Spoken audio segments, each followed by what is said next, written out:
Hey guys, Macca here from becomingbest.com, and I just wanted to talk quickly about the importance that I feel of having a way to measure whether or not I'm actually achieving my goals. You can hear the kids playing outside.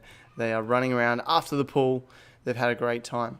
Okay, so what I want to bring up is this, which are some primary things that I want to improve before BAM. So BAM is coming up in 8 months or something like that, and I've kind of thought over the last few weeks things that I want to work on.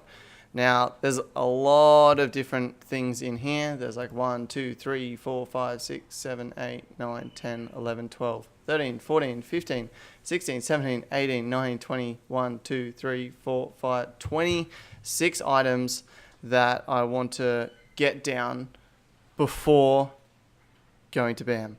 Actually, I need to bring Rest Out of Shield up, so make that 27. Oh, Rest Out of Shield's already up there.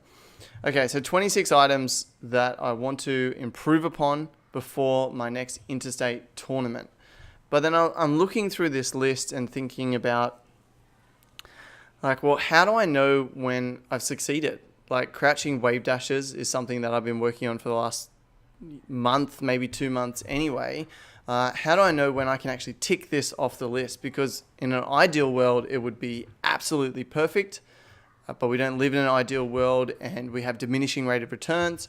So I need to kind of define, okay, in the 8 months leading up to BAM, where do I want to get each of these items up to in terms of skill level and things like that. So just looking at this list, it's kind of not really helpful for me to know whether or not I've actually achieved what I set out to achieve in terms of the gameplay that I want to do. So I have gone ahead and edited it and put in some ways to measure exactly what I want to achieve. I'm still working through this. I don't have it all down 100%, but crouching wave dashes, for example, I want to be able to do perfect gold and no green, which means I want to do them as quickly as possible and have no lag in between them. And I also want to be able to instant wave dash out of aerials. So when I do an aerial, I don't want any frames in between when I can act out of that and actually doing the wave dash. So that's kind of the standard that I've set for myself. I know how to measure that and I can test that to see whether or not I can achieve it. So when I say perfect, let's go 98%. 98% is 49 out of 50. So that's kind of where I want to be at. With short hops, something like this, that's a lot harder to test because in-game, under pressure, there's a lot of different situations. So basically, I want to be able to short hop 95% of the times I try it in-game. So being able to test this, I can do it. It's going to be harder, but there's a way to test it. There's some things that I'm not quite sure how to test yet, like Fox Punish. It's just such an airy thing that I'm not really sure how to test it. So I'm going to have to think about that. And other ones like Rest Out of Shield, I don't really know enough of the situations I can use this to actually define a test. And so that'll be something that I'll need to start exploring with this, and then I will create a goal to set for it. But yeah, so like I've gone through and I've started setting real goals as to whether or not I have achieved these, and so that I'll know whether or not I've achieved them. And some things I may need to go back and try again. But yeah, so what I'll do now is I'll probably break this down. And so rather than working on 26 things at a time, I'll focus on maybe just 5 things at a time or something like that.